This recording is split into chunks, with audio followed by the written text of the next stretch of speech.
Bonjour et bienvenue sur le podcast Couple Heureux. Je m'appelle Pascal Kionkion et je vais partager avec vous toutes les clés pour être heureux à deux.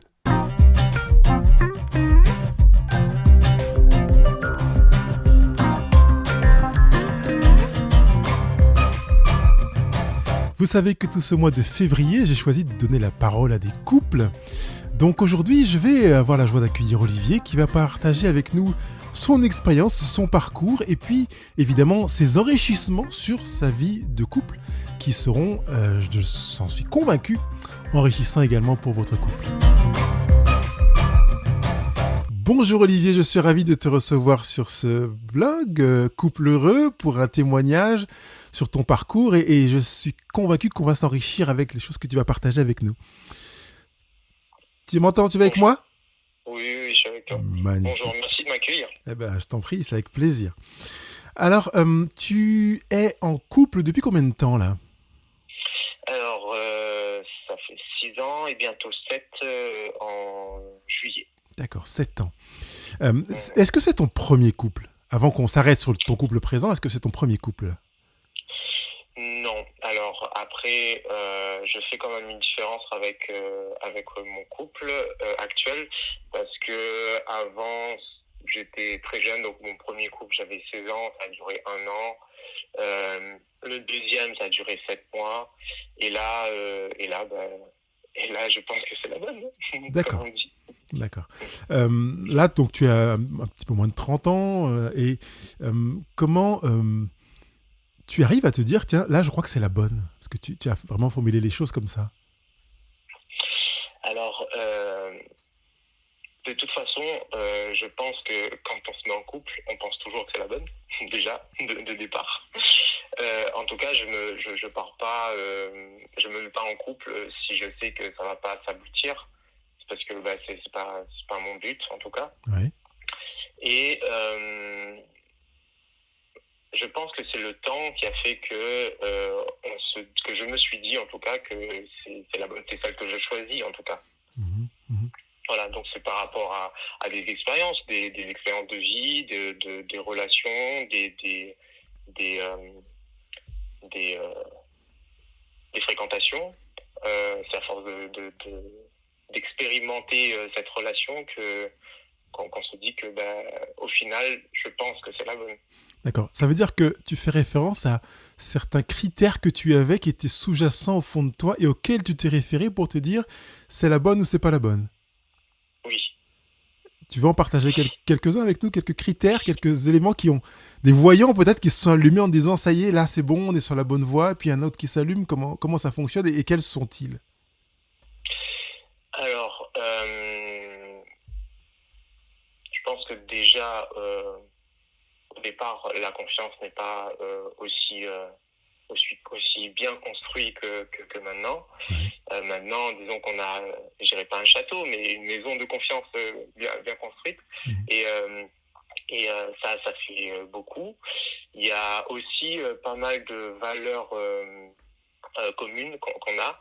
Donc, voilà, que ce soit, par exemple, le point de vue des croyances au niveau de la religion, du point de vue de certaines valeurs du couple, comme le respect, la fidélité et plein d'autres. On fait que, voilà, et c'est aussi l'ouverture d'esprit qui a fait que, voilà, qu'on peut se poser, communiquer et voir ensemble ce qui va, ce qui ne va pas.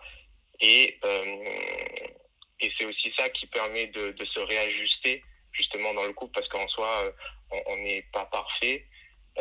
Bien sûr qu'on a eu des disputes, bien sûr qu'on aura encore des disputes, mais je pense que l'avantage qu'on a, c'est qu'on communique. En tout cas, on n'hésite pas à dire quand ça va pas, avec si possible le moins de violence possible, que ce soit verbal ou physique, pas du tout, quoi. Voilà. Mais verbal, ça vient plus simplement d'être dans l'agression. Donc on essaie vraiment de travailler ça. Et en général, on a plus tendance à s'autoriser la violence verbale que la violence physique. Comme si c'était pas de la violence, quelque part. Si on avait plus le droit. Donc j'entends que chez vous, vous êtes aussi sensible à cette réalité. Oui.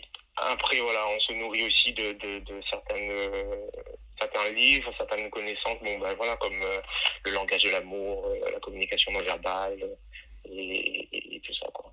D'accord. Voilà, donc c'est aussi surtout la communication et voilà, comme un rendez-vous pour un bilan sur ce qui va, ce qui ne va pas et comment on peut se réajuster pour justement aimer l'autre comme elle aimerait qu'on l'aime, quoi.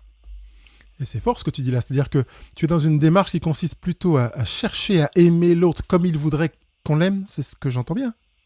Ouais, c'est ça. En tout cas, on tend vers ça. C'est pas tout le temps facile, mais on tend vers ça. Et comment concrètement vous tendez vers ça et parce que j'entends que tu me dis on, donc j'imagine que c'est vous deux, il n'y a pas que toi. Qu'est-ce que vous mettez en place pour être dans cette démarche où vous allez chercher à trouver comment l'autre a besoin d'être aimé? Alors déjà, moi j'ai découvert qu'en fait, on pouvait, qu'il faudrait en tout cas aimer l'autre comme il aimerait être aimé, parce que donc c'est lié directement avec les langages de l'amour, ouais. Parce que on est différents et comment moi j'aime, par exemple, je sais pas moi, mon langage de l'amour c'est le côté tactile, donc toucher les caresses, ouais. et elle par exemple c'est les paroles valorisantes. Je me dis que si elle se sentira aimée, si elle se sent valorisée par mes paroles, donc que ce soit pas forcément un compliment, mais peut-être l'écoute particulière, des conseils et tout ça. Et voilà, c'est juste que elles se sont aimées comme ça. Donc elle va se sentir aimée bien sûr si je la caresse, mais pas autant que s'il y avait ces paroles, ce critère-là, tu vois, ce langage particulier qui fait que elles se sont aimées comme ça. Donc je découvre au fur et à mesure. Moi, ça m'a frappé déjà quand j'ai su ça. Et tout de suite, on s'est dit que voilà, quand il fallait qu'on sache notre langage de l'amour pour justement correspondre à ça. Parce que si la personne t'essaye de l'aimer, que la personne ne se sent pas aimée, c'est vraiment frustrant et même parfois blessant, parce que tu as tendance à faire des efforts, mais parfois en vain, parce que c'est pas son langage. Donc voilà. On pourrait dire que c'est pisser dans un violon, comme on le dit communément, ou pour le dire plus proprement, ça correspond à aller je sais pas moi, mettre de l'argent dans une tirelire percée, ou dans une poche percée, c'est notre expression.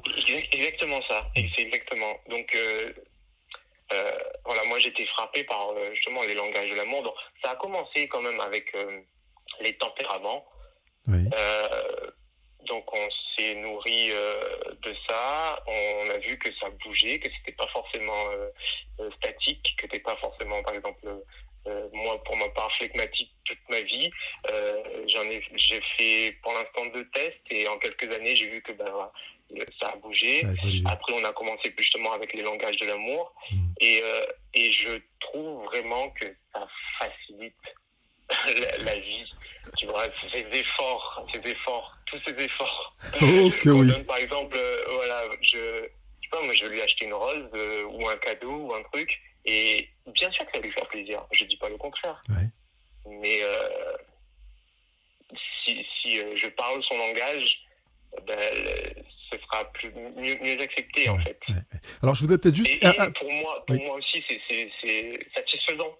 Eh ben oui, parce qu'en fait, en faisant quelque part un effort que tu sais juste, parce que dans le sens où qui cible juste un besoin, eh bien, il aura beaucoup plus d'effet que si tu fais le même effort en ciblant à côté. Voilà. Donc effectivement, même ta satisfaction est augmentée, ça va de soi. Je voudrais juste rajouter un petit élément par rapport à la classification des tempéraments dont tu as parlé, parce que certains qui me suivent sur ce blog ne savent pas du tout de quoi il est question, parce que je n'en ai pas encore du tout parlé sur le blog Couple Heureux. Donc juste dire que, effectivement, il existe une classification des tempéraments. Je dirais pas qui a mis ça en place, mais ça existe depuis longtemps. On l'utilise aussi d'ailleurs en homéopathie ou en naturopathie, avec 4 tempéraments: sanguin, phlegmatique, colérique, mélancolique. Et qu'en fonction de ces tempéraments, bien, ça nous permet surtout quand on connaît son tempérament et celui de l'autre, eh bien effectivement de manœuvrer, d'harmoniser en tenant compte de ses forces et ses faiblesses, puis aussi des forces et des faiblesses de l'autre, et en tenant compte, comme tu le dis, du fait qu'on peut choisir de glisser, de déplacer certains curseurs pour que des inconvénients liés à un tempérament soient minimisés de manière à maximiser les qualités de ce même tempérament, etc. etc. Donc ça, c'est quelque chose d'intéressant. Je l'aborderai peut-être, pourquoi pas, dans le cadre de couples heureux, pour que dans les couples, on apprenne à découvrir le tempérament de son conjoint. C'est une bonne idée. J'ai juste une question qui vient par rapport à ce que tu as dit tout à l'heure, en relation avec le langage de l'amour. Tu as dit qu'un des signaux qui s'allumait, qui faisait que tu te dis c'était la bonne, c'est qu'il y avait la confiance qui s'était installée, qui avait grandi, des valeurs communes, vous aviez une foi commune ou une foi convergente, et puis l'ouverture d'esprit. Est-ce que cette ouverture d'esprit, tu as l'impression qu'elle est nourrie par la découverte des langages de l'amour et de la classification des tempéraments, ou est-ce que tu la mets sur un autre plan? Déjà, comment dire? Déjà, je pense que c'est déjà une certaine ouverture d'esprit, le fait d'adhérer déjà au tempérament, au langage de l'amour et de l'avoir expérimenté. Déjà, je trouve vraiment que le fait de le découvrir et de l'appliquer dans notre vie, Oui. c'est déjà une forme d'ouverture d'esprit pour moi, tu Oui. vois. Pourquoi C'est pas quelque chose qu'on s'est dit que ouais, c'est pas important, quoi. On fait ça, voilà. Déjà, je pense que voilà. Aussi, on a cet avantage. Bon, elle est réunionnaise à 50% parce que sa mère est réunionnaise, mais moi je suis réunionnais. Elle est plus ancrée dans cette culture française et je trouve que ça, c'est déjà, on a su se réajuster, même en acceptant certaines différences déjà au niveau de la culture. Donc déjà avec cette base, on se dit que voilà, je pense qu'il faut une certaine ouverture d'esprit pour justement, je ne sais pas comment dire, mais joindre les deux bouts ou même associer ces deux planètes. Parce que voilà, quand on parle de culture, on sait très bien que parfois ça peut être difficile. Et voilà, quand je parle d'ouverture d'esprit, c'est aussi dans le sens où on accepte l'autre tel qu'il est. Donc finalement, en tout cas, c'est comme ça. C'est comme ça que je le vois, en tout cas. D'accord. Parce que dans cette démarche de langage de l'amour, on est de toute façon dans une invitation à accepter l'autre comme il est. Parce qu'on va pas se dire, mais non, mais son langage d'amour, c'est service rendu, mais moi, je préfère parler toucher physique, donc je parlerai toucher physique. Ce serait l'inverse de l'ouverture d'esprit. Hein. Ouais. Est-ce que tu vois d'autres domaines de la vie à deux dans lesquels l'ouverture d'esprit serait vraiment, j'allais dire, capitale, essentielle ou aidante? Voilà, je mets une gradation descendante finalement. Capitale, essentielle ou aidante?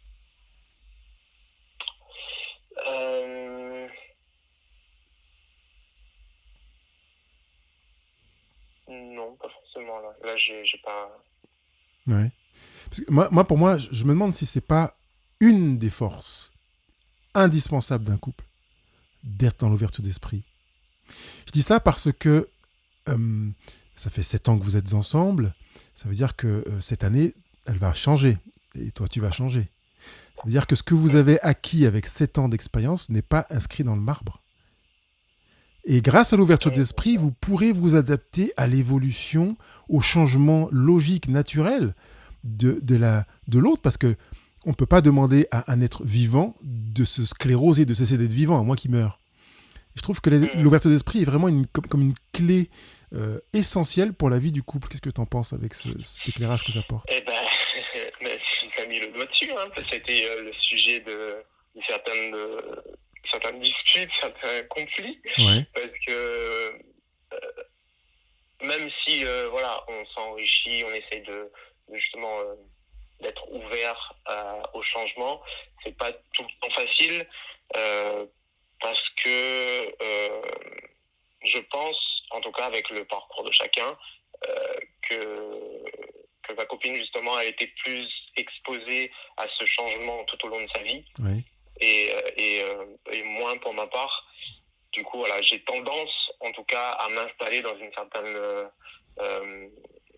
routine où je suis bien, justement, l'inscription dans le marbre, comme tu disais, Ouais. voilà, je suis bien comme ça, et puis on changera peut-être ou pas. Mhm. Alors que voilà, ce réajustement, hein, c'est un truc de tous les jours. Et, euh, et voilà, que ce soit un petit ou un grand changement, en tout cas, j'ai j'ai l'habitude maintenant, mais voilà, j'ai un peu plus de mal. Mais peut-être que, Mm. justement, l'ouverture d'esprit, quand on est gamin, elle est naturelle. On est tout le temps en ouverture d'esprit, on est en apprentissage permanent. Puis quand on grandit, ça commence de plus en plus, parce qu'on a l'impression de maîtriser, à se figer. Et c'est pareil dans la vie Ouais, conjugale. Ça veut c'est dire ça. qu'on est beaucoup Mhm. plus ouvert d'esprit au début. Ah, il est beau, elle est belle, c'est sympa, on est bien. Et puis quand la vie s'installe au fur et à mesure, on a tendance à fermer le robinet en disant maintenant, ah non, maintenant c'est acquis, c'est posé. Et je pense Ouais. qu'on a besoin de continuer à s'entraîner vers cette ouverture d'esprit avec le temps parce que c'est un. Si on garde l'entraînement, eh bien on gardera la souplesse et donc on gardera un couple vivant, je dirais, qui ne Mm. craquera pas au prochain virage. Quand on veut faire un changement avec ça et qu'on a perdu l'habitude de dilater, de contracter, ben ça craque. Voilà, c'est ça. Et c'est peut-être source de conflit. D'autant plus que, comme tu l'as dit, dans un tempérament, enfin, tu l'as pas dit comme ça, mais dans un tempérament phlegmatique ou lymphatique, selon les écoles, on Mhm. n'est pas dans cette dynamique naturelle à vouloir la néophilie, à vouloir des choses qui changent et à se remettre en ouverture d'esprit. Donc, c'est génial que Mhm. tu en prennes conscience, en tout cas. Ah ben, c'est un travail de tous les jours, parce que voilà, après, j'ai l'avantage d'avoir une copine. Bon, après, c'est vraiment ça. À chaque fois que on essaye de vraiment communiquer, enfin, je donne un exemple bidon, mais je parle pour l'exemple ça va peut-être pas parler aux gens, mais si je dis qu'avant de faire un malaise, elle me prévient presque, tu vois. Et là, c'est pareil. Avant le conflit, avant que ça pète, Oui, et ben, on se réajuste avant que voilà, on se dispute ou quoi. Je trouve que c'est une dépense d'énergie inutile, je pense, tu vois. ouais. En tout cas, il y a certains indicateurs qui font que tu peux en parler calmement avant sans pour autant se déchirer. D'accord. Voilà. Mm. Vous arrivez à vous disputer en vous nourrissant. Ah oui, oui, oui, oui. Ah, mais ça, je pense que c'est fondamental. On ne peut pas ressortir de ça comme si on n'avait rien appris ou comme si rien ne s'était passé. C'était une dispute normale. Non, non, en fait, il n'y a pas de dispute normale. Je pense que euh, c'est comme un échec, ou même, j'aime pas dire échec, mais bon, en fait, c'est à chaque fois des apprentissages. Ouais. C'est comme dans la vie de tous les jours. Je veux dire, moi, par exemple, je donne l'exemple de mon concours que j'ai pas réussi. Je vois dans quoi j'ai pas réussi. Justement, ça permet de se réajuster. Moi, ce terme, j'aime beaucoup, parce que il y a pas cette histoire de perfection ou quoi. Je tends vers un objectif, et voilà, je sors du chemin ou pas. Et justement, est-ce que c'est ce bon chemin-là? On ne sait pas si c'est le chemin qu'il faut, mais justement, on essaye de se réajuster à chaque fois pour justement tendre vers ce bonheur dans un couple, quoi. Ouais, ouais. Se Donc réajuster. c'est pareil voilà. En parlant de réajuster, tu restes dans la notion d'ouverture d'esprit, finalement. Oui, Tu bien sûr, parce que n'en avais peut-être pas conscient, mais tu fais appel de nouveau à cette réalité d'ouverture d'esprit. Parce que le réajustement demande le questionnement, l'auto-questionnement pour se déplacer et se mettre ailleurs que là où on était. Donc forcément, on est dans une démarche d'ouverture d'esprit. ouais. Génial. Je te remercie, Olivier, en tout cas, pour ton expérience. Je voudrais te poser une question, peut-être. Est-ce qu'il y a une chose que tu estimes avoir découverte dans ta vie à deux et que tu n'as pas apprise et que tu voudrais que les autres couples sachent? Parce que tu te dis, si j'avais appris ça, franchement, ma vie aurait été différente. Je pense vraiment, et je suis toujours en train de le travailler, parce que c'est pas quelque chose d'inné. Je pense que c'est naturel, mais c'est pas quelque chose d'inné, ça vient pas tout de suite. C'est la CNV, la communication non violente. D'accord. C'est quelque chose de fondamental qui évite, mais comme je disais tout à l'heure, ce gaspillage d'énergie pour des disputes. Et justement, la CNV, je pense que c'est quelque chose qui évite les malentendus. Ouais. Et et les différentes interprétations. D'accord. Parce que, voilà, entre ce qu'on veut dire, entre ce que l'autre comprend et ce que l'autre interprète, c'est vraiment, je pense, la source principale de conflit, tu vois. Parce que je veux dire quelque chose, l'autre va mal comprendre, ou va l'interpréter, et voilà, ça part en dispute alors que ça partait peut-être d'un bon sentiment. Ouais. Voilà, c'est vraiment... Vraiment. Et c'est pas facile, hein. Ouais. C'est vraiment difficile. Et après, on parle d'un couple, mais je pense qu'on peut l'appliquer dans n'importe quelle relation. Bien sûr, Marshall Rosenberg, qui est le fondateur de la communication non violente, Voilà. l'applique dans les relations internationales, dans les établissements scolaires, dans l'entreprise. Donc effectivement, alors c'est vrai que l'apport de la CNV dans le couple est pour toi un élément où tu te dis, ça serait vraiment génial que les autres couples le connaissent parce que tu l'avais pas découvert avant. Ouais, vraiment. D'accord. Et aussi, il y a juste quelque chose. Après, c'est peut-être lié à mon développement et tout ça, mais j'avais tendance à pas peser. On se dit parfois c'est pas grave. Oui. Il y a des choses comme ça où on se dit c'est pas grave. Ouais. Alors que c'est, en fait, je me dis que c'est grave. Et quand c'est grave, notre posture est plus la même. Uh-huh. Et peu importe ce que c'est. Par exemple, je sais pas, que ce soit une insulte ou quoi, si on se dit que c'est pas grave, on passe dessus et vraiment c'est grave. Il y a parfois des petits trucs comme ça où si on repense à ce qu'on a dit, c'est hyper grave et on doit changer ça. Et je me dis ça à chaque fois. Et si je me dis que c'est pas grave, bah c'est dommage. On change pas, on reste le même. Oui, on change pas. Du coup, la personne, elle est parfois blessée, elle n'ose pas forcément le dire. Et voilà. Donc vraiment, ce truc de est-ce que c'est grave, comment la personne l'a perçu, et ça évite tout ça, justement, la communication non violente. Ouais. Alors justement, tu réponds en même temps aux critères d'évaluation pour savoir si c'est grave et pas grave. Tu l'as dit en disant comment la personne l'a perçu. Parce qu'en fait, c'est là que ça se joue. Ce n'est pas à moi de déterminer ce qui est grave ou non grave. C'est à toi de me dire si pour toi, c'est grave ou pas. Si c'est grave pour toi, c'est grave. Si ce n'est pas grave pour toi, d'accord, je l'entends comme étant pas grave. Et finalement, on revient vers cette notion de langage de l'amour et de l'ouverture d'esprit, parce que c'est pas à moi de déterminer, mais je laisse l'autre exister, je vais respecter son existence. Et cette démarche-là, effectivement, elle est intéressante. Je te remercie de la soulever, cette notion de gravité, de non-gravité, en proposant à l'autre d'être réellement un acteur dans lequel... qui va me permettre d'apprendre en fait de lui et du coup à envisager un changement ou pas. Ouais, en tout cas je te remercie Olivier.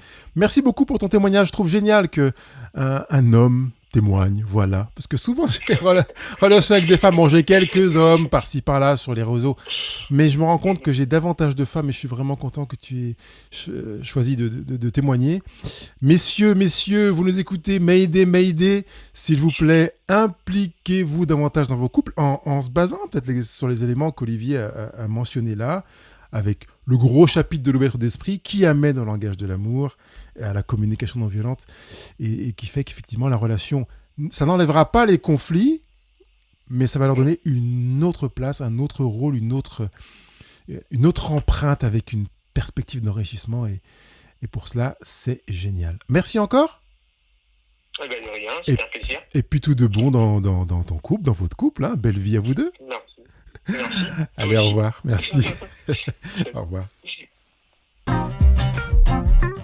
Je vous remercie d'avoir pris le temps d'écouter cette émission. Elle vous a fait du bien ? Alors allez sur iTunes ou Google Podcast et donnez votre avis en mettant 5 étoiles. Ce sera vraiment sympa de votre part. Si vous voulez partager ce podcast, c'est facile. Une fois dans votre application podcast, choisissez le pictogramme partager et envoyez le lien à vos amis. Surtout, n'oubliez pas de me laisser des commentaires et vos questions juste en bas de l'émission. Je me ferai un plaisir de vous lire. Je vous dis à bientôt.